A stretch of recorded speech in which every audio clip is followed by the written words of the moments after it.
Oi pessoal, estamos aqui diretamente da Norton Broadcasting Studios novamente aqui, certo? Para a aula 15.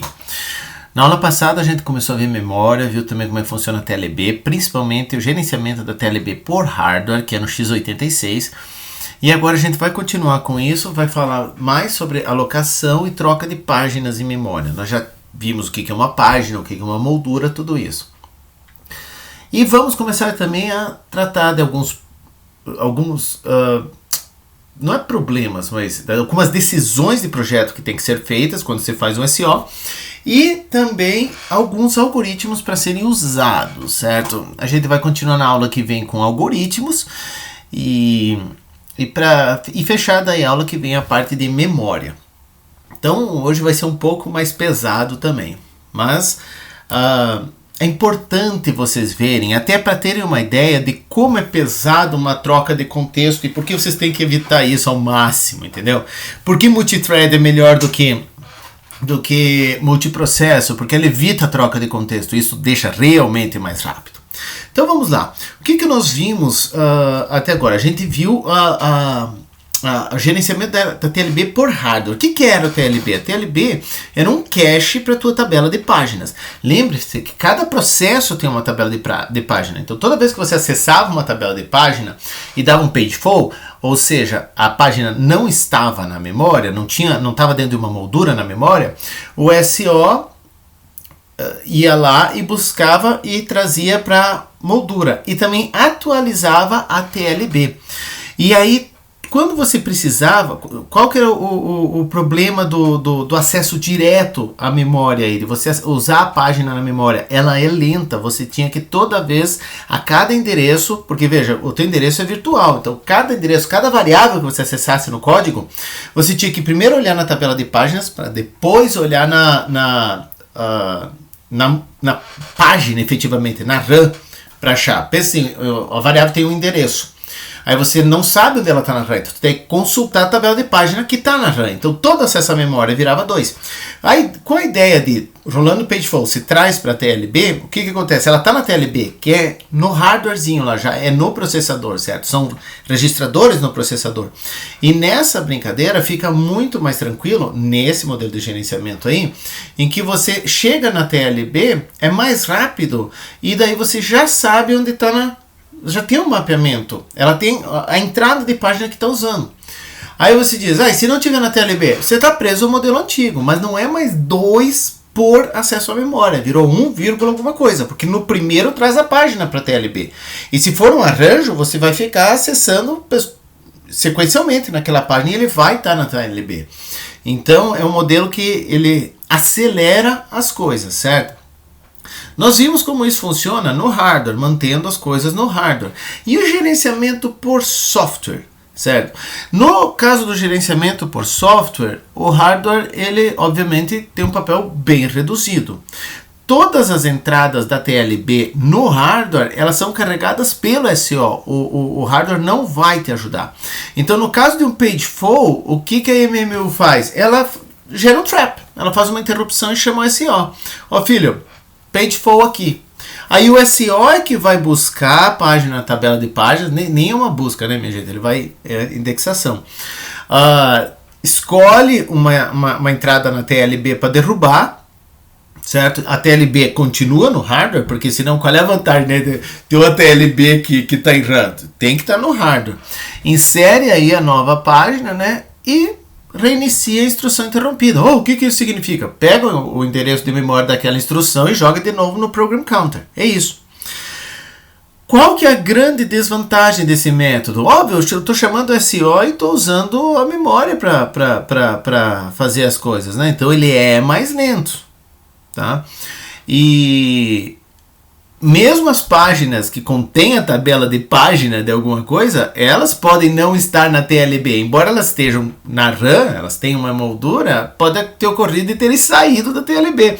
Aí você causa um TLB miss, né? TLB miss, né? Uma falha na TLB, que quando não está na TLB, podendo ou não, é diferente de pageful. Tem duas falhas, uma falha na TLB e outra na página. Falha na TLB, a página não está na TLB, que é o cache. Aí você vai na memória. Ups, sequer está na memória. Aí é um pageful. certo? Ela pode acontecer, não está na TLB, mas está na memória. Então, beleza, estamos tratando só da TLB. Então, só que daí a própria página, porque veja, a tradução de todo o endereço passa pela TLB. Aí eu preciso pegar a página para trazer para a TLB, só que onde isso está na memória não está na TLB, sabe? Porque a própria página está na memória. Então é uma confusão que pode gerar, fica mais complicado. Quando o hardware não te ajuda, fica mais complicado. Qualquer que seja o modelo, você tem dois tipos de ausência, certo? Duas falhas básicas aqui com relação à TLB. Primeiro, que se chama de soft miss. É uma falha mais leve, mais branda. Que é o quê? A página não está na TLB, mas está na RAM. Foi aquela que eu falei. O que você faz? Você atualiza a TLB, meu. Vai lá, corresponde a essa moldura, traz para a TLB. Isso aí nós vimos o exemplo na aula passada. E esse último que eu falei que é o pior é o hard miss. Hard miss é quando é um miss na TLB seguido de um page fault. Como assim? A página ela não está na TLB e quando você vai na RAM para trazer, sequer está na RAM. Gera um page fault. Tá? E aí, por que ela a gente diz que é o mais difícil? Porque envolve um acesso ao disco. Certo? E não adianta, disco é lento. Eu uso SSD. Ainda assim, comparado à RAM, é lento. Certo? É bem menos lento, mas é lento.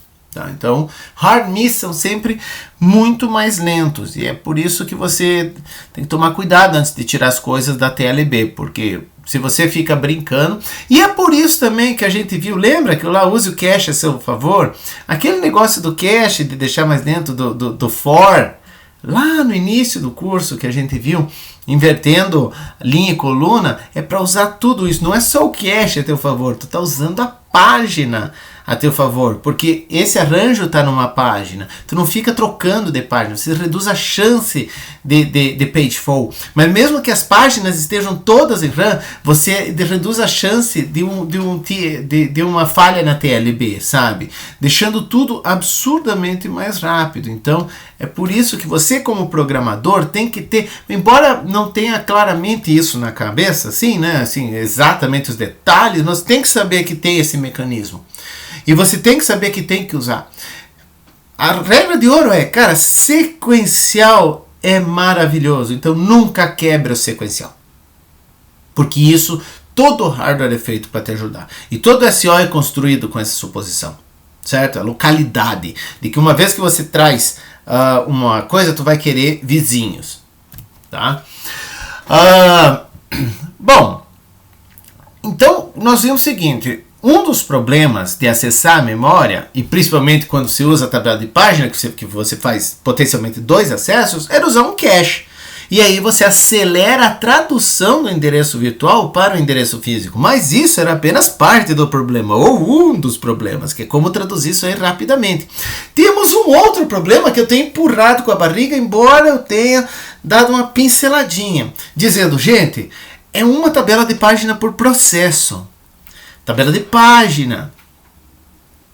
Será que isso aí não come um espaço enorme em memória? Não sei. Na verdade eu sei, mas nós vamos ver, certo? Nós vamos ver agora maneiras de organizar as tabelas de página. Ainda hoje, nessa aula, que vai ser enorme, nós vamos ver a paginação hierárquica. Nós vimos um modelo de paginação, que é de nível único, né? A tabela toda está em RAM. Mas será que isso aí não é factível? Nós vamos ver que é factível. E sim, era assim que era. Mas surgiram uns problemas no meio do caminho que nós vamos ver. Na verdade, a gente aumentou a arquitetura de 32 para 64 bits e aí danou-se a nossa vida, certo? Mas vamos lá. Aí, que alternativa nós temos? Paginação hierárquica, multinível. É o que o Linux usa, é o que o Windows usa. Tabela de páginas invertida, isso aí as estações Spark da Sun usam. E tabela de página invertida em hash. De boa, é uma melhoria da tabela de página invertida. Não é assim, meu Deus, radicalmente novo. Os dois primeiros são os grandes modelos. O outro é uma melhoria que nós vamos ver ainda hoje, certo? Então, qual que é a ideia da página multinível? Bom, pensa um pouco, gente. Pensa assim que você tem um exemplo. Suponha que você tem um programa, o código, certo? Que na verdade vai virar um processo, tá? E esse processo aí, aqui deveria ser processo, mas esse teu processo na memória, ele vai ter um espaço para código, vamos dizer que use 4 MB. Eu estou usando os números, claro que eu peguei esse exemplo do Tenebal, mas esses números são redondinhos assim, justamente para facilitar as contas. O código ocupa 4 MB da RAM. Os dados, variáveis globais, esses negócios que você faz em malloc, aí, não vão passar de 4 MB. Então você tem o 4 MB para o código. Na verdade, como a tabela está de cabeça para baixo, normalmente a gente bota, mas enfim, tabela, o código 4 MB. Na sequência você tem 4 MB para os dados e a pilha lá no topo da tabela de páginas, né, para poder fechar o endereçamento virtual, a pilha é mais 4 MB. Isso é tudo que esse processo vai precisar. Ele não usa mais do que isso. Veja, quanto esse processo ocupa na memória? Bom, 3 vezes 4, 12. Ele usa 12 MB de RAM. E aí a grande questão é, quantas entradas eu terei na tabela de páginas? Vamos ver. Na paginação de nível único, certo? Ou seja, eu mantenho a página inteira desse processo na memória, toda vez que ele tiver. Por isso, troca de processo também é caro, eu já tinha mencionado. Você, quando troca um processo, troca de contexto, você tem que trazer essas tabelas para a RAM. E elas comem espaço. Mas que espaço? Bom, depende do que? Do tamanho da moldura. Quanto tem a moldura? A moldura tem, vamos dizer, 4K. Beleza, então cada moldura tem 4K. Tudo bem, qual é o tamanho da página? O SO está mapeando uma página para 2 molduras? Não, mapeamento simples, 1 para 1. Tá bom, então nós temos 4K de páginas que cabem 4K dados, 4K endereços, certo? Beleza, a moldura também. Tá, então já sabemos. Então, veja, nos 32 bits, 4K, dos 32 bits, eu vou usar o número de bits para esse offset, esse deslocamento dentro da página, que são 4K, e o resto eu uso para o número da página. 4K, quantos bits eu preciso para endereçar 4K? 12 bits. Então, dos 32 bits, eu uso 12 para o offset, para o deslocamento dentro da página, estou feliz, e os outros 20 bits para endereçar a página, como índice na tabela de páginas. Bom, com 20 bits, eu consigo endereçar 1 mega entradas. 1024. Não. 1024 vezes 1024. Certo? Grosso modo, 1 milhão de entradas. Então, um pouco mais de 1 milhão de entradas. Então, a minha tabela de páginas, ela terá 1 mega linhas, por assim dizer, 1 mega entradas, mais de 1 milhão de entradas. Mas quantas eu estou efetivamente usando? Gente, se eu uso 4 MB de RAM para o código e cada página tem 4K, eu preciso só de 1K entradas para mapear todas essas páginas. Tá vendo por que dos números? Então, se ele usa 4 MB da RAM e cada paginazinha tem 4K, eu tenho 1K páginas para esse 4 MB. Então eu vou usar 1K páginas para o código, 1K páginas para os dados e lá em cima 1K páginas para pilha de execução. Ou seja, eu precisaria só de 3K entradas, grosso modo 3.000 entradas na minha tabela de dados. Só que a sem vergonha está me usando mais de 1 milhão de entradas. E essas entradas, elas não estão apontando para nada. É um mundo vazio ocupando memória, porque cada entrada tem um tamanho, né? Ocupando memória na RAM. Mas eu não precisava. Certo? Gente, vamos combinar? 1 mega entradas. Tá? Cada entrada, sei lá, que tenha 8 bytes. Você tem 8 mega da RAM. Nossa, ninguém morreu. Então, 32 bits, isso aí não era assim, meu Deus, que coisa. Mas vamos pensar um pouco. Eu não queria desperdiçar esse espaço. Então, qual que é a ideia da paginação multinível? É manter em memória só o suficiente para eu ter esses 12 mega, para mapear esses 12 mega e gerenciar essas tabelas. É só isso, tá? Mas a coisa piora, porque vocês têm que lembrar que na paginação, na implementação pura dessa daí, de nível único, é cada processo. Tem, certo? E nessa paginação, então mesmo com esquema 32 bits que caberia na memória, se você tem mais de um processo em RAM, você tem mais de uma página comendo espaço. E aí o teu desperdício, que já era grande, ficou multiplicado pelo número de processos que você efetivamente tem na RAM. Já começou a ser bem problemático. Enquanto que com paginação de mais de um nível, vamos dizer, 2 níveis, nós já chegamos lá, você... Mesmo que essa tabela seja enorme aí, ela é enorme, eu só preciso manter o que eu vou usar. No nosso exemplo aí, o suficiente para mapear e gerenciar as tabelas que eu uso para mapear esses 12 MB. É isso. O resto não traz para RAM, não come RAM, ou para RAM. E potencialmente pode colocar mais um carinha na memória. E isso é bom, certo? Então vamos ver aqui no nosso modelo aqui de página única. Se eu tenho endereços de 32 bits e as páginas, cada uma tem 4K, tá? A minha tabela aqui, nós vimos 4K e 12 bits, sobram 20 bits para o endereçamento. Ela vai ter 1 mega entrada, grosso modo 1 milhão, tá? No caso da paginação de 2 níveis, o que eu vou fazer? Ó, gente, esses 4K... é a página que está imitando a moldura. O hardware me disse, eu não tenho como fugir. Então 12 bits do meu endereço virtual já estão perdidos para o deslocamento, para o offset. Então esses 12 bits já eram, eu tenho 20 bits. Mas em vez de usar os 20 bits para indexar uma única tabela, eu uso os mesmos 20 bits para indexar 2 níveis de tabela. E como que eu faço isso? Eu uso os 10 primeiros bits para indexar a tabela de nível 1 e eu uso os 10 bits seguintes para indexar a tabela de nível 2. Como? Já vamos ver, olha só. Então, nesse daqui, eu preciso, o que importa é, cada tabela de nível 2, eu estou usando lá dentro para indexar, ou seja, para ver qual é a linha que eu acesso, 10 bits. 10 bits é 1K entradas. Tá?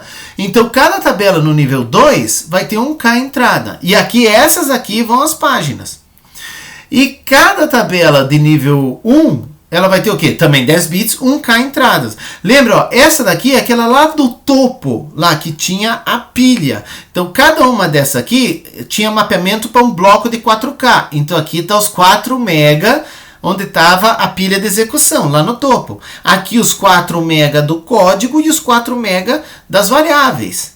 Certo? Era isso aqui que a gente mantinha. E aí a questão é, eu só preciso disso daqui, ó. Essa tabela mapeia o código do programa, os 4 primeiros mega. Essa daqui mapeia as variáveis alocadas, os 4 mega seguintes. E essa aqui é pilha de execução, os 4 mega lá do topo. Eu só preciso dessas 3. E quantas entradas tem essas 3? Cada uma tem 1K, tem 3K entradas. Tá? Mas essas aqui, elas estão perdidas, então eu preciso de alguém para gerenciar. Então eu uso essa tabela aqui, que tem 1K entradas também. Aí, olha só, quanto eu estou usando nesse esquema aqui? 1, 2, 3, 4. Eu estou usando 4 tabelas, cada uma com 1K entradas. Grosso modo, 1000 entradas. Eu estou usando, grosso modo, arredondando, 4.000 entradas. E nesse modelo tabela única? 1 milhão. Olha só, gente, ó. 4.000, 1 milhão. 4.000, 1 milhão. Será que eu poupei memória nessa brincadeira? Quiz da semana. Poupei memória nisso? Não será o quiz dessa semana. Então, olha só. Aliás, essa semana não terá o quiz, né? Mas depois eu aviso isso. Então, essa é a grande vantagem. Ó, Manotto, ó, peraí, ó. Aqui tá desperdiçando, ó. Você usou só essa entrada para mapear essa tabela. Só essa para essa e essa. Aqui você desperdiçou um monte. É verdade. É verdade. Porque você tem 1024 entradas, das quais eu uso só 3. Então, eu estou desperdiçando 1021 entradas. Nossa, desperdicei 1021. Quantos eu não desperdicei nesse modelo aqui? Vai fazer a conta, velho. Porque eu não sei, certo? Mas é muita coisa, certo? Então, já viu que poupa-se memória, tá? Bom, como eu já adiantei, você separa os 20 bits que você tinha para indexação da página em 2 blocos de 10. Então, o teu endereço... Veja que o teu endereço lógico, ele não muda nada. O endereço virtual não muda nada. Vamos assumir que nós temos uma máquina com hardware de arquitetura de 32 bits e as páginas têm 4K cada uma. Então, você teria o quê? Com os 4K eu preciso de 12 bits. Então, o deslocamento está preso aos 4K da página, precisa dos 12 bits. O resto dos 32 é para endereçar a tabela, é para usar de índice na tabela de páginas, certo? Então, beleza, no modelo tradicional lá que a gente tinha, você usava os 20 bits para endereçar a tabela única de páginas, e aqui para saber o dentro da tabela. Nesse caso aqui, o que a gente tem, de certa forma, eu paginei a própria tabela de páginas, sabe? Eu criei a tabela, porque se você olhar, foi isso que eu fiz, ó. A tabela que estava aqui, eu separei em blocos de 1K, e esses eu botei numa tabela de páginas, ou seja, eu paginei a tabela de páginas. Gente, ó, é muito importante isso. Essa ideia não é só para memória. Toda vez que você precisar de ter um monte de coisa e quiser fatiar, você vai precisar de uma tabelinha para gerenciar. Esse é o modelo de página. Você está paginando. Cansei de fazer isso em RAM em modelos que não necessariamente tinham a ver com SO. Toda vez que tiver um monstro na memória e você puder tratar ele, fatiar e tratar pedaço por pedaço, considere usar um modelo de paginação, implementar você para o teu problema.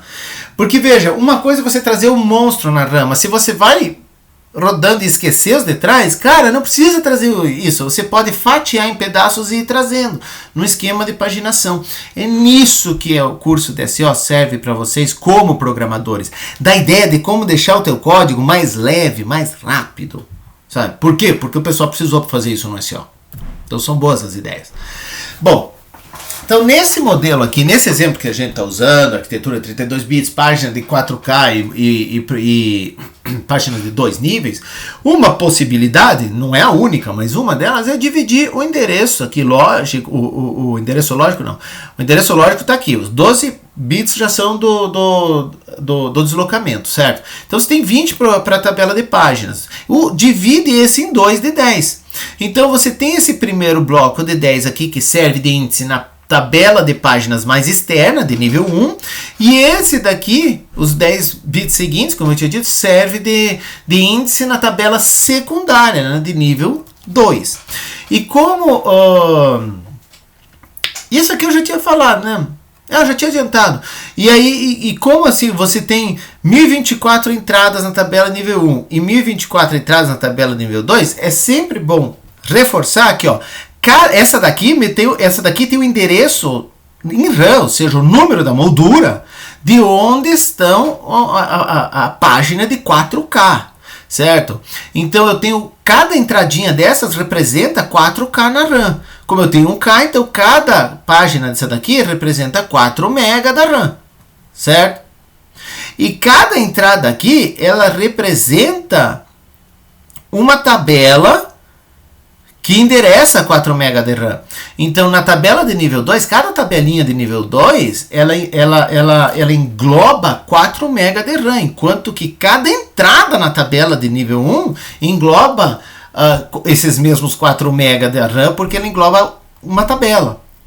E como ele tem 1K, você tem 4 GB. Nota que eu mapeei o mesmo tanto. Então, cada tabelinha de nível 2 mapeia 4 MB. Como tem 1024 tabelas de nível 2 mapeadas na nível 1 mapeia indiretamente 4 GB, os 32 bits que a gente precisa. Existem detalhes nos SOs reais, tipo DOS, essas coisas aí, que eles acabam não endereçando isso tudo. Mas não vê o caso, certo? Eu já falei isso aqui. A grande vantagem, frisando aqui, ó, em vez de um mega tabelão, precisei de 4 tabelinhas. Diferença de quê? 4K entradas contra 1 mega entradas. Gente, é uma ordem de grandeza. Então vamos ver como isso aqui funciona, por exemplo, no x86. No x86, o que você tem? O teu endereço aqui, ele é dividido... Nossa, coincidência. Em 10 bits que você usa como índice na tabela de página primária e 10 bits que usa como índice na tabela de página secundária. E aí você tem os 12 bits do deslocamento. Então vamos lá. Tudo bem. Como o SEO sabe onde é que está a tabela de página primária? O endereço do primeiro byte da tabela de página primária tem que estar nesse registrador. Veja, quando rola uma troca de contexto, e o SO vai botar um novo processo para rodar, é muito bom, é desejável que ele coloque nesse registrador o endereço da tabela de páginas do processo, tá? Da tabela de nível 1, que no caso aí chama-se de diretório de página, no caso do x86. O Linux também usa diretório, gente. É só para diferenciar entre a tabela de último nível e as dos topos. Nós vamos ver que tem mais nível. Então você tem aqui o diretório de páginas, para dizer que é uma página de páginas, e aqui a tabela de páginas para dizer que é uma tabela de páginas, né? Então ele pega os 10 primeiros bits, ele rolou um acesso à memória, qualquer acesso à memória. Ele vai no CR3, vê onde está essa tabela na RAM. Aí ele pega os 10 primeiros bits do endereço aqui que você está tentando acessar, acha o índice nessa tabela. Tá aqui, esse aqui. Aí aqui diz onde na RAM tá a tabela de página de nível 2. Aí ele vai lá, tá aqui na RAM. Usa os 10 bits seguintes como índice para saber qual entrada ele vai acessar. Aí ele acessa e aí aqui sim vai ter onde na RAM está o teu dado. Lembra? Ou melhor, está a página. Aí ele vai lá, a página começa aqui. Aí ele usa o deslocamento para saber onde exatamente a bendita dessa variável está nesse deslocamento. É assim que funciona no x86. É dependente de arquitetura. Esse processo que eu acabei de falar, se vocês preferirem, aqui botei mais figurinha, pega os 10 primeiros bits, usa como índice na tabela de página, que está em RAM e o endereço nós vimos que está no CR3. Aí lá você pega o endereço na RAM da página de segundo nível, usa o P2 como deslocamento lá, certo? E aí lá você pega onde na RAM está a página e usa o offset, o D, para achar onde está o dado. É assim que funciona. E aí aqui, sabe, é que você consegue acessar o dado. Aqui rolou a montagem de endereço, lembra? O que foi para o barramento? É essa vermelhinha aqui que mandou para o barramento, que você tem o número da moldura e o offset. Aqui que ele combina. Lembra? Copia os bits lá que a gente viu umas aulas atrás e aí acessa a memória. É assim que a coisa funciona. Por exemplo, eu quero acessar uma variável lá, fiz essa requisição à memória. Isso daqui, onde está na tabela de página? Qual é o offset? Se as páginas... bom, tá meio aqui, né? O offset está aqui, ó. É a beleza de botar em binário e em páginas que são potência de 2 é isso, né? Você tá aqui o offset. 4, né? 4 acima da base da página. Então, beleza. Onde ele está assim? Se você olhar nos dados, lá no segundo segmento lá de 4 MB, ele está no byte 12.292 a partir do início. O ponto tá aqui o endereço virtual dele. Isso aqui é mandado para a MMU. A MMU pega os 10 primeiros carinhas lá, os 10 primeiros bits, vê onde está a tabela de página primária, na RAM, usando o registrador, beleza, acha o índice lá, e aqui de lá ela tira onde na RAM está a tabela de página secundária que contém essa página. Aí ela pega esses bits em azul aqui, indexa, usa como índice a partir desse endereço ali, e vê onde na RAM está a moldura. Certo? Aí aqui ele integra a moldura com o deslocamento, essa parte em preto aqui. Sei lá qual que é a moldura, gente, é o valor que está aqui. Junta os bits, concatena os bits e aí manda para o barramento. E finalmente você tem acesso a alguma coisa. Claro, uma coisa que eu estou pulando aqui tem que ver se a página está ou não na memória. Então você tem um bit de presente e ausente aqui nessa tabela de páginas. Em última instância, nada te impede de aqui também não estar na memória. Vai depender do teu modelo de SO. SO pode dizer, não, vou manter tudo aqui vou manter tudo aqui comigo, sabe? Ou não vou derrubar isso aqui nunca. Então eu garanto que essa memória está ocupada pelo processo e eu não vou destruir nada da tabela de página deles. Tudo bem. Se você fizer um SO que não tem essa requisição, até isso pode rolar pagefall. Não é muito legal. Normalmente o SEO protege a tabela de página dos processos, não trocando páginas que contêm a tabela de página. Claro, rolou uma troca de processo, potencialmente vai tudo pro saco, mas lembre-se que toda troca de processo implica trazer a tabela para a memória. Essa fica ocupando a memória e acabou. Tá? É assim que funciona a tradução do virtual para o físico. Beleza, gente? Mas peraí, Norton, agora eu estou fazendo mais de um acesso à memória. Lembra que a gente estava tentando evitar que cada endereço fizesse 2 acessos? Pois é, agora ele faz 3 acessos. Mas por que eu fiz essa bobagem? Já a gente vai ver. Não teve como escapar, você não teve escolha. Bom, nós vimos com 2 níveis. Tudo bem. Mas você pode existir com mais níveis. Normalmente se usa isso com 64 bits. Uma possibilidade, 2 níveis. Você tem 42 bits na primária e 10 na secundária. Ou 3 níveis. 32 bits na primária, 10 na secundária e 10 na terciária. Isso tudo mantendo os 4K de página, né? E por aí vai. No caso do Linux, 4 níveis, minha gente. Então você tem o endereço virtual dele, ele tem, e aí divide em tamanho igual, se eu não me engano, mas enfim. Você tem o deslocamento, não tem como fugir, certo? Que vai dizer onde dentro da página está.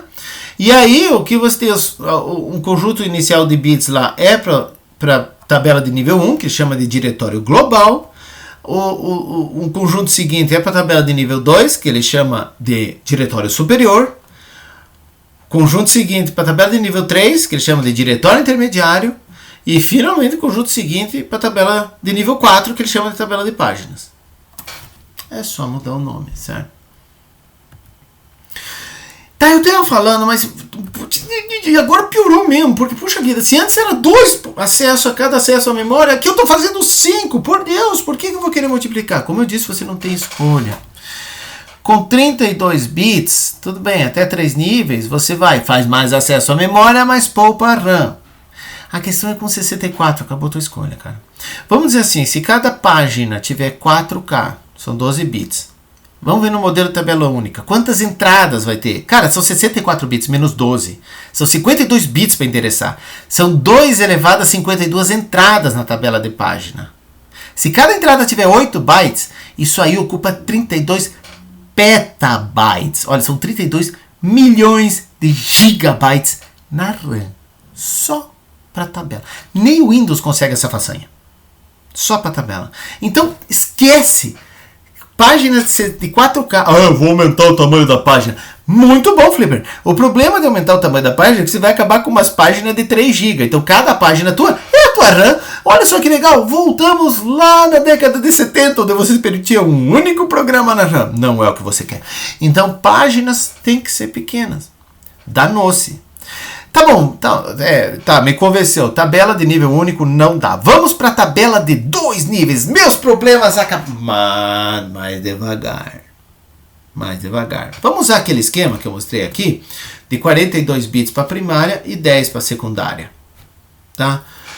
Se eu chegar 42 bits para a página primária e 10 para secundária, só a primária vai usar 32 tera. 2 elevado a 42. Mas eu posso dividir, em vez de 52 eu posso usar 26 cada uma, por que não? Pô, velho, faz aí as contas, quanto ela vai usar. Ainda assim vai ser bem mais do que você queria. Tá bom, então eu quero tripla. 32 bits para primária, 10 para secundária e 10 para terciária. Ainda assim estou usando 32 GB de RAM, somente para primária. É por isso que o Linux foi para quádrupla. O Linux bota 4 para poder reduzir isso para um tamanho palatável. Tá? Então, o que fazer? Uma das coisas que o Linux fez, que é usar 4 níveis, cara. No caso ali, 22, 10, 10, 10, 12, beleza. E quanto usa? Bom, a de primeiro nível, lembre-se que as outras não precisam estar em RAM, elas podem ser trazidas na medida que são referenciadas. É um pagefall normal na primeira. Para usar a primeira, eu preciso de 2 elevado a 22 bits, né? Eu tenho 2 elevado a 22 entradas. Se cada entrada tiver 8 bytes, cara, precisa de 32 MB de RAM. Quer dizer, 32 MB da tua RAM, só ele, é para a tabela de páginas primária no Linux do teu processo. Bem chato.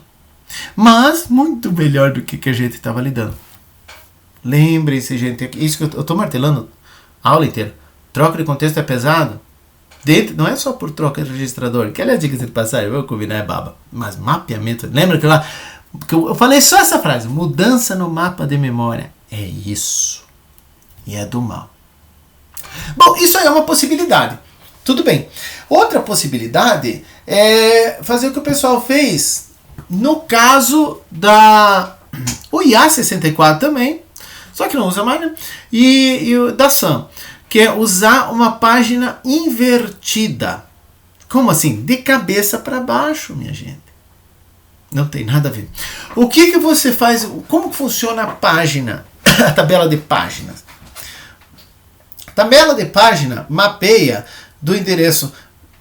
Agora que eu vi que o videozinho fica no espelho, né? Ela mapeia do endereço virtual para o físico. Certo? O que é uma tabela de páginas invertida? Mapeia do físico para o virtual. Saiu horrível aqui. Ela faz o caminho inverso.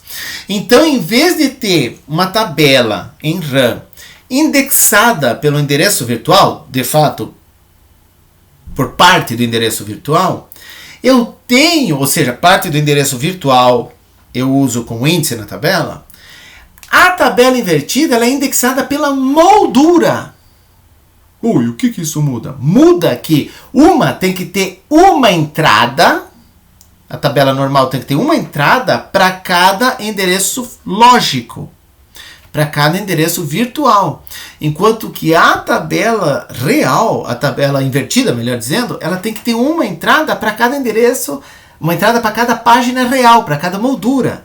Então, na tabela, no modelo, vamos chamar de normal, cada página, ou seja, virtual, cada bloco de endereço virtual tem uma entrada na tabela e você indexa pelo número dessa página.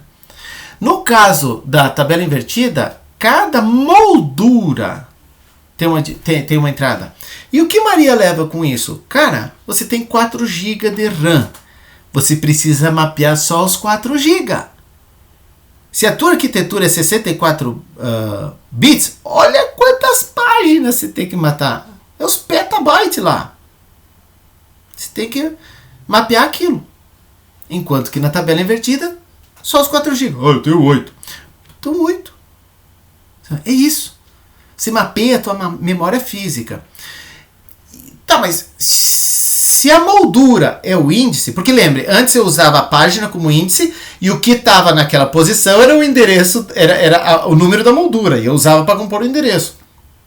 Se a moldura agora é o índice, o que está naquela posição lá? O que ela armazena? Ela armazena a página virtual, o endereço da página, o número da página virtual. Mas e o processo? Tem que botar o ID do processo também, para dizer que é a página, sei lá, 42 do processo 38. É isso que ele tem que armazenar. Então, nessa brincadeira aí, eu poupei muito espaço, mas só quando o espaço virtual é maior que o físico, que é o nosso caso. Claro, tem as batedeiras da vida aí que não é o caso, entendeu? Mas até bate, mas na máquina de vocês aí, esse aí é o caso. Então, se você tem endereço virtual de 64 bits, página de 4K e 1 GB só de RAM, basicamente você está chorando, a tabela ela vai usar somente o suficiente para mapear esse 1 GB de RAM. Como as páginas são de 4K, você precisa de 262.144 entradas. É isso. Acabou. Se cada entrada tiver 8 bytes, 8 bytes não, 4, né? 32 bits, você usa o quê? 1 mega de RAM. Rapaz, bem melhor que os 32 que a gente viu lá, né? Mas muito melhor que os petabytes também. Eu não dependo. Com 64K eu preciso dos petabytes lá. E aqui não. 1 mega de RAM. Usei a tabela. Oh. Então ela não depende do endereçamento virtual, do teu espaço de endereçamento virtual. Depende sim do quanto você tem de memória física. E isso é importante. Reforçando daí, no caso do modelo de página única ou multinível, cada processo tem a sua tabela, porque mapeia do processo, do endereço virtual do processo para a tabela de páginas. Enquanto que na tabela invertida ela mapeia a RAM. Quantas RAMs você tem? Uma. Oh, que legal! Então você precisa de uma tabela única no kernel do SO para mapear qual processo e página estão na RAM. Então cada entrada nela, como eu disse, vai ter o número da página e o ID do processo e talvez mais alguma outra informação que você queira colocar. É isso. Nossa, gente, isso aqui é milagroso. Mas se é milagroso, por que o pessoal ainda não está usando? Calma que tem o seu preço, né? Então, nesse modelo aqui de página invertida, e esse é o preço, o que eu tenho aqui? Eu tenho o ID do processo, o meu endereço lógico, na verdade, ele não é só o do teu, o endereço teu, que você usa no programa, está aqui, é página e deslocamento, né? Mas não, você tem que grudar também o ID do processo. O teu endereço lógico ele é formado pela página de deslocamento, nossas velhas conhecidas, mais o ID do teu processo. E aí que vem o pulo do gato. Eu tenho que olhar na tabela de páginas. O problema é que a tabela, o que ela me diz? O índice dela é a moldura. Mas onde está essa página nela? Não sei. Se você não sabe, você tem que procurar. Então, cara, é 1 mega entrada só que você vai ter. Era 1 mega, né? Não, mas nesse exemplo. É um número bem reduzido de entradas, só que você vai ter que fazer uma busca. Detalhe, a cada endereço de memória acessada. Claro, tem a TLB, vai, eu tô pulando a TLB que te dá uma mão desgraçada, né? Mas se a gente achava ruim fazer 4 acessos à RAM, imagina varrer uma tabela na RAM a cada acesso à memória. Esse é o preço que você paga. Tá? Então, como ela vai funcionar? Eu tenho o ID do processo e o número da página. Eu pego esses dois e busco na tabela de página. Achei! Achei em que posição? Na 10ª posição. Esse aí é o número da moldura. Aí eu grudo aqui no endereço real, copio o deslocamento e esse é o endereço físico que eu mando para o barramento. Beleza. Com a grande desvantagem de eu ter que fazer uma busca. Tá? Isso aqui eu já falei. Tá. O que fazer então? Também já adiantei. Usa a TLB. Usa a TLB. A TLB te ajuda pra dedéu, certo? Só que tem TLB miss, né? Falhas na TLB ali. Falha não que elas tenham falhado, que não tá na... A tua entrada não tá na TLB. E aí você tá preso a varrer. Você tem que varrer uma tabela em memória. Será que vocês não conhecem nenhuma estrutura de dados que vocês viram em estrutura de dados ou análise de algoritmos que poderia ajudar vocês nessa empreitada? Sim, tabelas hash, tabela de espalhamento, certo? A gente pode fazer um hash no endereço virtual. Então você pega o endereço virtual, faz um hash e me joga numa tabela. E aí lá você encadeia as colisões. E aí eu faço a busca ali. Então a minha tabela invertida, na verdade, é um hash com colisões. E em vez de varrer a tabela inteira, eu só tenho que varrer na listinha. Como assim? Então vamos lá. Eu tenho aqui minha tabela como ela deveria, a tradicional, como ela seria na memória. E aqui é minha memória física, bem menor. O que eu faço? Eu crio uma tabela hash aqui. Essa aqui é a tabela invertida, que ela está invertida. Tá? E aí eu uso o endereço virtual, que vem daqui, né? O endereção virtual. Não vem não, porque essa daqui não existe. Eu substituí essa por essa. Eu uso o endereço virtual, jogo numa função de hash que me diz onde ele bate. Bateu aqui. Aí, em vez de fazer a busca que eu fiz aqui, ó, na tabelinha inteira, pela dupla ID do processo e página, eu faço a busca somente aqui, ó. E aí achei esse cara aqui. Beleza, esse cara tá aqui. Aqui me diz onde está a moldura. E aí eu faço esse caminho aqui, que é... Só que daí não é mais o índice, né? Eu pego o valor que está lá, grudo o deslocamento e vai. Bem mais rápido. Bem mais rápido, tá? Já falei isso aqui. Então, você tem aqui o teu endereço lógico, que ainda precisa do ID do processo, né? Você pode... Na verdade, para calcular o hash, não necessariamente precisa. Você joga na função de hash, ele tem uma lista. E aí você vai procurando pela página e o ID do processo. Achando, você tira aqui o número da moldura para cá, copia e manda. Certo? E se não tiver ali? Se não tiver na minha lista? Pageful, cara. Pageful, ele não tá em RAM. Não tem moldura para ele. Pageful. É assim que funciona.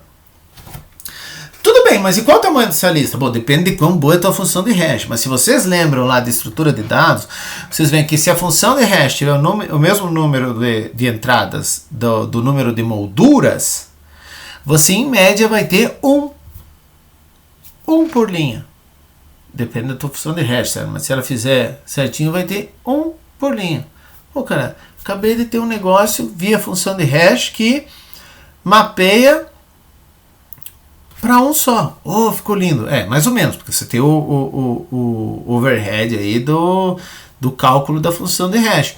Mas ainda assim, sabe, você consegue agilizar pra caramba o acesso. Sempre lembrando, TLB é sua amiga, sabe? Ela acelera bastante ter no cache lá. Beleza, gente? Ui, o que eu fiz aqui. Então, esse daqui são os 3 modelos, na verdade 2, tabela de multinível, tá bom, 3 com a tabela de nível único, a tabela multinível, hierárquica, e a tabela invertida. Com o hash é uma melhoria meio óbvia, né? Então, são esses os 2 grandes modelos que nós temos para gerenciar as páginas e fazer o mapeamento página moldura, ou seja, um mapeamento virtual para o endereço de memória real. Tá? Tudo bem. Aí, beleza, eu tenho um mecanismo, tenho tudo bonitinho, tudo lindo. E aí vem uma questão de projeto. Política, para ser mais exato. Política do SEO. Rolando um pageful, que página eu substituo? Não, isso é uma questão de algoritmo. Não, você não entendeu. Eu tiro de quem essa página? Eu tiro de qualquer uma das possibilidades que eu tenha na minha RAM, ou eu tiro apenas do processo que gerou o pageful. Então, são 2 modelos de política. Um é o local e outro é o global. No modelo de substituição... Ai, que legal, substituição. No modelo de substituição local, o que você faz? Você só derruba página do processo que gerou o pageful. Rolou um pageful, você escolhe uma página desse cara. Então, por exemplo, aqui, ó. Eu tô aqui. Rolou um pageful no processo A. Então, as páginas dele em RAM, uma RAM bem fidedigna, é assim mesmo que tá na máquina de vocês, né? Eles estão aqui. Ele tem essas páginas aqui, são 6 páginas que ele tem em RAM, tá aqui. Qual que eu vou derrubar? Aí entra o algoritmo que você vai escolher. Uma possível escolha é usar aquela que foi usada menos recentemente. Pô, aqui é a idade, hein, gente? O que isso significa? Essa idade aqui está marcando o instante do último acesso. Em qual clock ele foi acessado pela última vez. É o número do clock. Então, começando lá do clock 0, ele vai numerando os clocks e vai dizendo... É a mesma coisa, em que hora ela foi acessada pela última vez. Bom, essa daqui foi acessada no instante 10. Sei lá qual é o instante atual, tem uma no 12. Essa aqui no 7, ou seja, dá para ver que a 10 é mais nova. Ela foi acessada num horário mais recente. E assim vai indo. A menor de todas é aqui, ó, instante 2. Nossa, aqui é pré-histórica. Eu vou tirar esse cara aqui, né? Não vou não, porque tem que ser do mesmo processo, cabeção. Então tem que ser aqui, ó, 3. Então eu vou substituir a 5. Então, a nova página eu vou colocar aqui, ó, tá vendo, ó? A página 6 foi colocada na posição 3. Substituição local. Certo? Qual que é o grande detalhe disso daí? Para cada processo você vai ter que alocar uma fração fixa da memória. Tudo bem, para ser bem honesto, nada impede que você varie, mas você tem que ter esse mapeamento aí de saber quantos ele tem e só trocar dentro dele. tá? No caso aí de você fixar a memória, o que você tem? Eu limitei, cada processo tem um número fixo, um número máximo de páginas, certo? Tudo bem, e qual é esse número máximo? Porque se eu definir um máximo lá em cima e ele usar quase nada, eu tenho desperdício, eu estou alocando para ele memória que ele nunca vai usar. Outros poderiam estar usando, tá? E se eu alocar menos e ele usar muito mais, o que vai acontecer? Toda hora vai dar page fall. Toda hora vai dar page fall. E isso leva, quando a luzinha do HD fica piscando que nem uma louca, assim, é isso que está rolando. Page fall, page fall, page fall. É o que a gente chama de thrashing. Fica batendo, sabe? É isso. É a ultrapaginação. E aí você perde mais tempo trocando de página do que efetivamente executando. É por isso que tua máquina fica lenta, aquela desgraça quando isso acontece. O HD fica maluco, sabe? Tá rolando thrashing, tá? Você tá paginando demais. É um problema quando você usa um número fixo de páginas para cada processo. Agora vamos olhar na política de substituição global. Global quer dizer, cara, escolhe qualquer uma. Não precisa ser do próprio processo. Qualquer pedaço da RAM tá valendo para você derrubar o que tá lá. Qualquer moldura, né? Legal. Então, o mesmo lá. Rolou um page fall aqui, né? No processo A, escolhe a mais antiga. Aí tá fácil. É aquela que eu apontei, né? Essa daqui. E o A6 foi para lá. Você, pô, legal isso daqui. Qual que é Isso aqui normalmente é associado a processos que não tem fração fixa na memória. Por quê? Porque ele vai começar a crescer. E aí tem um ponto. Por que esse modelo aqui, local, é usado muito com porção fixa da memória? Porque você consegue fazer essa coisa linda. Ó, o meu processo começa aqui e termina aqui. Ele tem uma fatia da memória só dele. Maravilha. E aqui? Cara, olha que maravilha. Ele começa aqui até aqui. Olha que lindo, mas ele começou até aqui.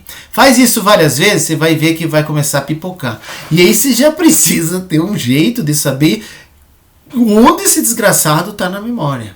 E aí é um passo a mais no gerenciamento. É por isso que você não usa, geralmente associa aquele lá com porção fixa. Aqui, beleza, nesse daqui, se você já assumiu isso aqui, os teus processos não vão ter uma fração fixa na memória, vai ficar variável e as páginas vão ficar perdidas. Só que isso também traz um problema.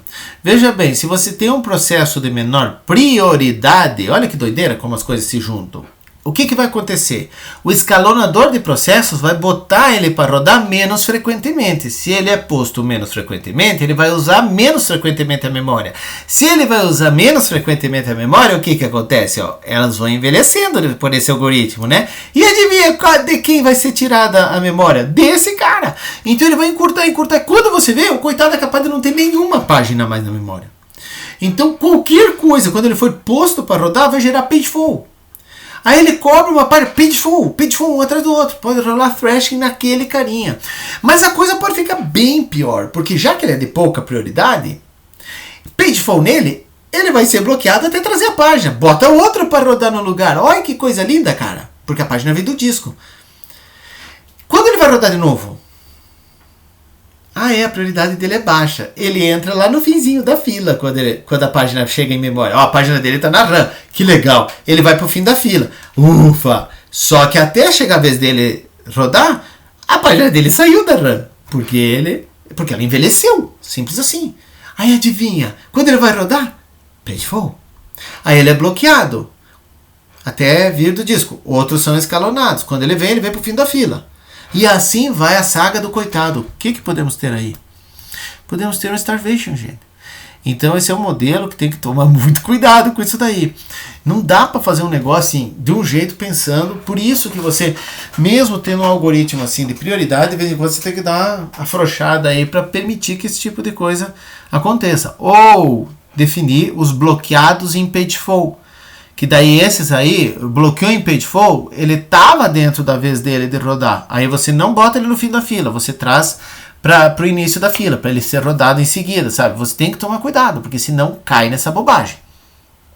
Tá? Então, isso aí acontece? Sim, mas ainda assim, esse algoritmo é o mais usado porque ele funciona melhor do que os algoritmos locais que dependem de fração fixa.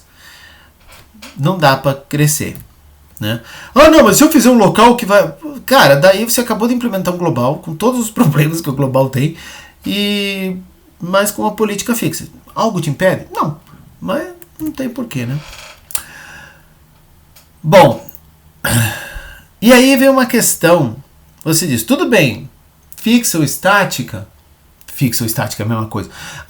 Fixa ou dinâmica, quando eu crio um processo, quantas molduras eu aloco para ele de cara?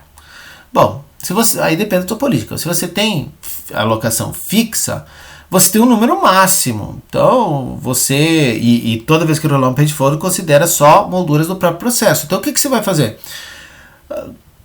Cara, também depende da política de como você vai ter. Todo o processo vai ter o mesmo tanto? Processos de maior prioridade terão mais memória? Mas vamos dizer que todo mundo seja igual. Beleza, cara, você aloca um número fixo e acabou, vai lotando a RAM, lotou a RAM, acabou. Aí entra naqueles algoritmos iniciais lá que a gente viu de derrubar a coisa inteira. Nada te impede de fazer isso. Lembrando, aqueles de derrubar o processo inteiro é para alocação fixa. Qual que é a grande vantagem de usar alocação fixa? Simplicidade. A desvantagem nós já vimos, certo? Ou desperdício quando você exagera para cima, ou da thrash quando exagera para baixo do número de página. E no caso da alocação variável ou dinâmica? Da alocação variável ou dinâmica, o nome já diz, na medida que ele vai precisando, você pode ir definindo páginas para ele. Então você pode começar com uma página e ir subindo até atingir o máximo. Mas o que é máximo? É a RAM? Não, você tem algoritmos hoje, não vamos entrar nos detalhes deles, como por exemplo o Page Fold Frequency, que ele mede a frequência de page folds de cada processo. E se começa a passar de um limiar, ele aloca mais memória para aquele cara. Então olha que coisa legal. Você tem um monitoramento de quantos page folds tem por processo. Então o cara que não tem page fold, e aí tem um que tem muito page fold, você dá mais memória para esse, nem que tenha que encurtar desse cara, porque você não cria memória do nada, né? Então você dá mais memória para esse encurtando esse cara. Até que esse aqui começou a... Opa, percebe? O algoritmo vai atingir o equilíbrio aqui. Até ter o que eles precisam. Então, essa é uma estratégia muito interessante. É o algoritmo, acho que o Linux usa também esse algoritmo aí, para saber quantas páginas dá no esquema de alocação dinâmica para cada processo. Qual que é a grande desvantagem? Gente, é um algoritmo. Quer dizer, você tem que rodar uma coisa para monitorar e identificar e para poder tomar a decisão de que página derrubar. Essa brincadeira, eu espero que vocês estejam percebendo o tanto de cálculo que esse teu SO faz toda vez que tem que trocar um processo ou trazer mais coisas da memória. Não é pouca coisa. Bom, o que eu já adiantei que você foi a paginação sob demanda. Você tem, além de quantas molduras alocar para cada processo, chamei de página, mas são molduras, né? Você também qual é a estratégia de paginação. Na paginação simples, você carrega tudo para RAM e seja o que Deus quiser. E aí, nessa brincadeira, todas estarão válidas. É aquele primeiro modelo que a gente viu lá quando começou a brincar com memória. Lembra do Best Fit, First Fit? Era para esse tipo de modelo. Ou o que eu já adiantei agora há pouco, foi a paginação sob demanda. Quer dizer, começa com nenhuma uma vírgula, começa com uma, né, cara? Quando o processo inicia, quando ele inicia, tecnicamente não tem nada, né? Aí você já traz uma primeira página. E assim que você vai tentando executar instruções, você vai gerando page flow e vai trazendo. E aí vai. Essa estratégia é mais usada hoje. E uma beleza disso daí é que você vai trazendo e mantém em RAM somente as páginas que estão sendo acessadas pelo processo, tá? E as velhas vão ficando velhas, numa política global, elas vão acabar sendo substituídas por páginas que estão sendo acessadas atualmente por outro processo. E aí a questão é, que páginas se eu estou numa tabela virtual, que páginas eu sei que estão na RAM? Nós já vimos isso lá na entrada da tabela de página, o bit de residência, certo? Nós temos lá, tá marcado, isso aí nós já vimos. A vantagem da paginação sob demanda é que você não desperdiça, você usa só quando precisa. E aliado a uma política global, quando você deixou de usar, você tem lá o último acesso, por exemplo, tá ficando velha, você derruba. E aí as páginas que você não vai mais usar não ocupam RAM. Essa é uma grande vantagem dessa ideia. Tá? Então vamos lá. Relembrando aqui, na troca de página, quando ocorre um pagefall, se todas as molduras estiverem ocupadas, o SEO vai escolher uma página para eliminar. É a vítima, a próxima vítima. Essa escolha pode ser aleatória, nem um pouco recomendável. Tá? Claro que seria legal você escolher uma página que não seja muito usada. Na verdade, o ideal é uma página que você não vá mais usar. A questão é, cadê sua bola de cristal, né? Uma curiosidade, no caso do Linux, o kernel e o mapa da memória do próprio SEO são fixos, ou seja, ele nunca derruba as páginas da tabela de páginas ou do kernel. Outra medida muito interessante, sabe? Imagina você vai acessar o endereço para a variável X, você vai olhar a tabela de páginas e opa, a tabela de páginas não está na RAM, tá um pagefall, sabe? E não legal, sabe? Então ele mantém tudo lá. E o Windows também não é diferente. Então o que vai acontecer? Por isso que eles ocupam. O SEO tem um custo em memória. Ele fica residente em uma parte que ele não solta. Por quê? Para estar sempre lá. Sabe? E não precisar acessar o disco.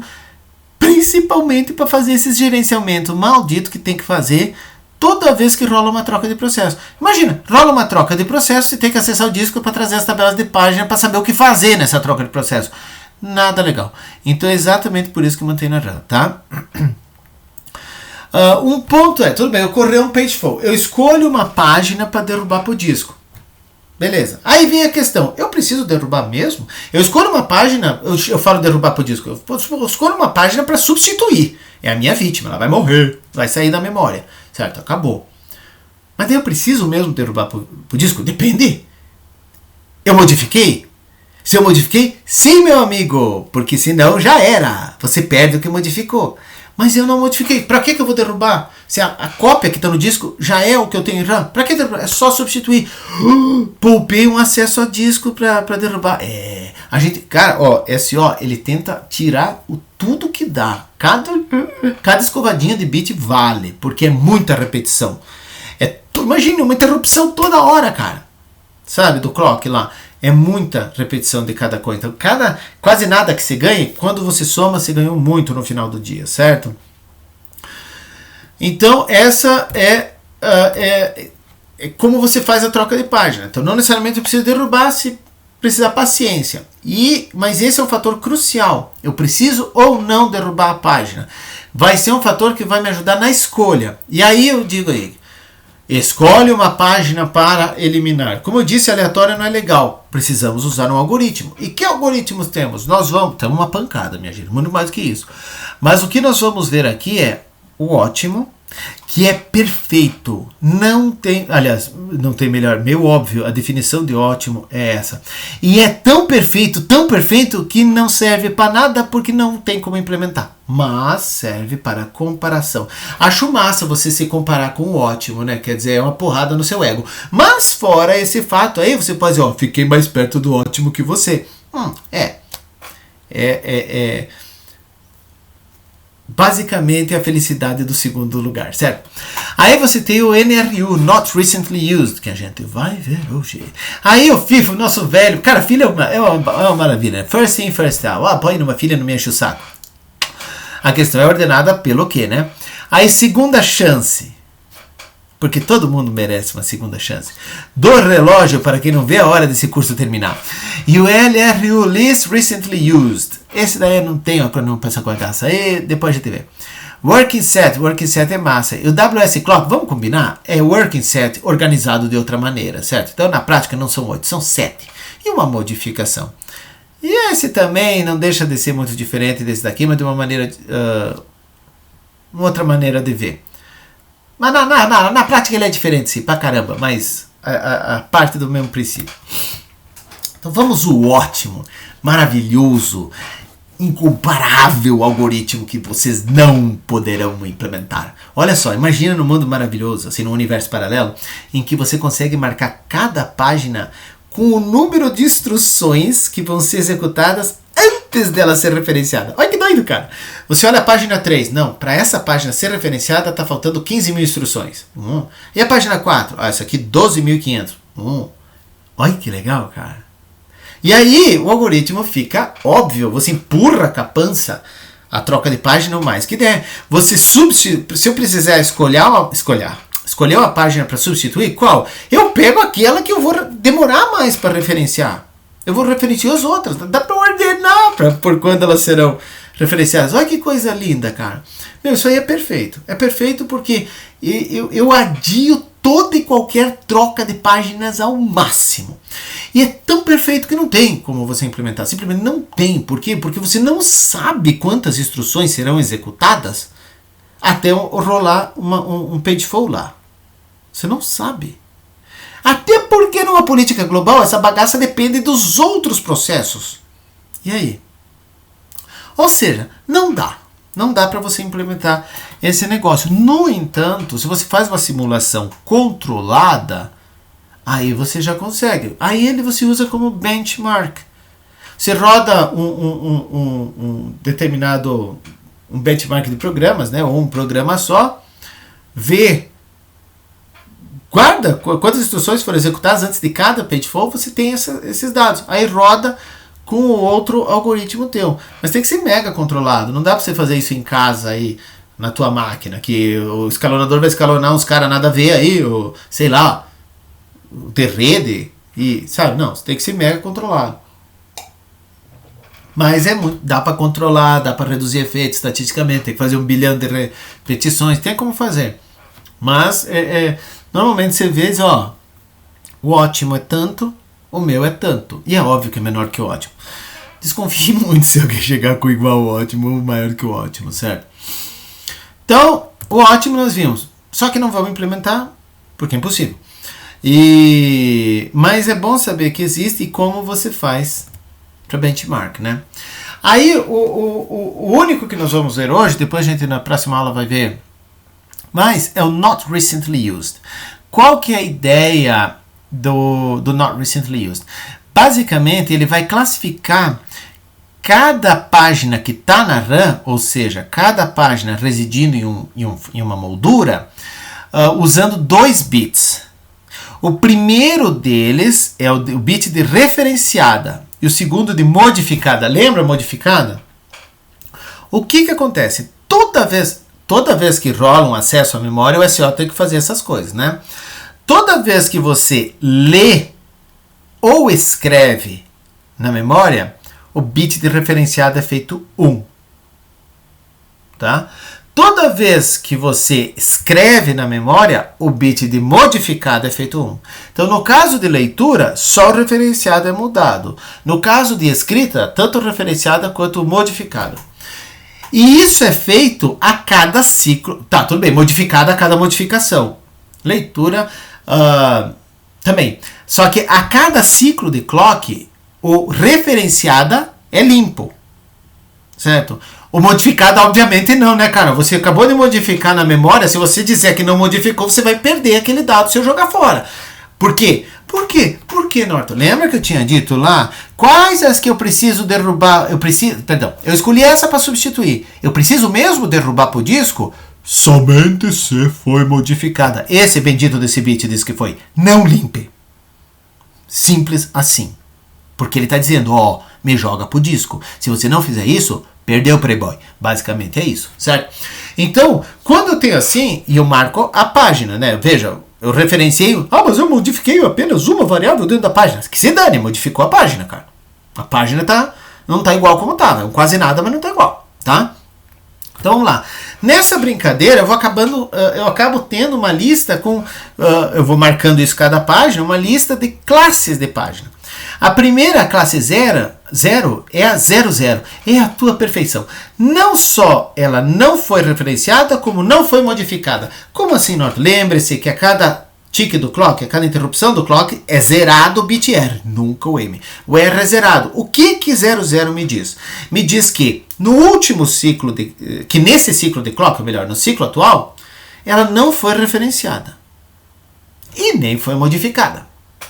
Se você partir do princípio de que as coisas são locais, ou seja, você acessa linearmente, e é por isso que é legal vocês programarem as coisas assim, esse algoritmo me diz o seguinte: provavelmente essa é uma página pela qual eu já passei e não vou voltar. Então é uma página que eu não vou usar. E olha que coisa legal, eu não preciso derrubar a desgraçada no disco. Essa é a candidata perfeita para eu substituir. Essa é a classe 0. Aí a classe 1 é aquela que não foi referenciada, mas foi modificada. Tá? Aí você diz, agora danou-se. Eu provavelmente não vou usar ela de novo, mas se eu escolher substituir, eu vou ter que escrever no disco. Tá. Aí nós temos a classe 2, que é ela foi referenciada, mas não modificada. Essa daqui, se eu derrubar para o disco, provavelmente na próxima instrução eu vou ter que trazer ela do disco de novo. Certo? Em compensação, eu não derrubo para o disco, eu só substituo, porque ela é 0, então eu não preciso derrubar. Então olha só, se eu escolher ela para substituir, eu não preciso derrubar do disco. Yes, isso é bom. Mas provavelmente na próxima instrução eu vou ter que trazer a desgraçada do disco de novo e lá vai mais uma leitura. E agora, o que é pior? Eu ter que derrubar para o disco, mas não precisar ela de novo, ou não ter que derrubar para o disco, mas precisar ela de novo. Precisar dela de novo, né, cabeça? Não sei, já a gente vai ver. E a classe 3, essa é obviamente a pior, porque não só eu tenho que derrubar ela no disco, por causa do bit M, como provavelmente eu vou ter que trazer a desgraçada de volta por causa do bit 1. Esse aqui é o pior. Então, esse aqui é o melhor. Esse aqui é o pior. Esse 2 aqui a gente ainda está bem assim. O que o Not Recently Used faz? Eu já falei isso daqui. Já falei. Ele vai remover aleatoriamente. O Norte, se diz que aleatoriamente não é bom. Pera, deixa eu terminar. Ele vai ter que remover aleatoriamente uma página dentro de cada uma dessas classes, seguindo essa ordem: 00, 01, 10, 11. Aleatoriamente, tem mais de uma 00, escolhe aleatoriamente, certo? Se pega a primeira, que maneira aleatoriamente, para que eu vou rodar um random aí, né? Mas enfim, escolhe aqui, idealmente, escolhe aleatoriamente. Então aqui tem uma preferência, é melhor eu mandar pro disco uma que não vou ler de novo, do que não mandar uma que eu vou ter que ler de novo, sabe? Sim, por quê? Pensa um pouco. Aqui eu não vou trazer ela de volta. Então eu mando para o disco, escalono lá na controladora, digo, grava isso daí, se vira. Enquanto ela fica gravando, eu fico fazendo outras coisas, inclusive rodando esse mesmo processo. Enquanto que aqui eu não mando para o disco, mas eu substituí aquela página. Para quê? Para daqui a 2 instruções eu ter que trazê-la do disco. E aí eu me ferrei. Porque trazendo o disco não é só mandar a controladora e eu fico trabalhando no mesmo processo. Não, eu tenho que esperar a página chegar. Aqui eu troquei, outra instrução não vai usar. Então tá na memória. Aqui não, eu vou ter que esperar. Por isso daqui. E aqui é o inferno na Terra. Os extremos nós já vimos. Tá? Então é assim que funciona o NRU. O NRU ele é bastante simples. Marque aqui com o bit R de referenciado e o bit M de modificada. Na hora de escolher uma página, use essa ordem: 00, 01, 10, 11. É isso. Mas tem mais de uma. Cara, escolhe aleatoriamente. Eu posso pegar a primeira? Não deixa de ser. Sabe? Não é aleatório, mas sim, você vai pegar a primeira, pelo amor de Deus. Sabe? Então esse aqui é um algoritmo muito legal. Sabe? Ele não é ruim, ele é fácil de entender, ele é eficiente, tá? Não só na hora de rodar, como também para implementar. Você fazer a bobagem nesse algoritmo aqui, cara, você tem que estar muito sonado, sabe? Você tem que estar precisando de sono mesmo. Então é muito interessante esse algoritmo aqui. Bom, gente, para quem quiser saber mais coisinhas aqui, tem aqui, como sempre, vou deixar no PDF, algumas referências. Para a próxima aula, a gente vai continuar nesses algoritmos. E, naturalmente, o quiz vai ser em cima desses algoritmos. Então, já fiquem espertos que vai ser semana que vem, certo? Então é isso, gente. Até a próxima.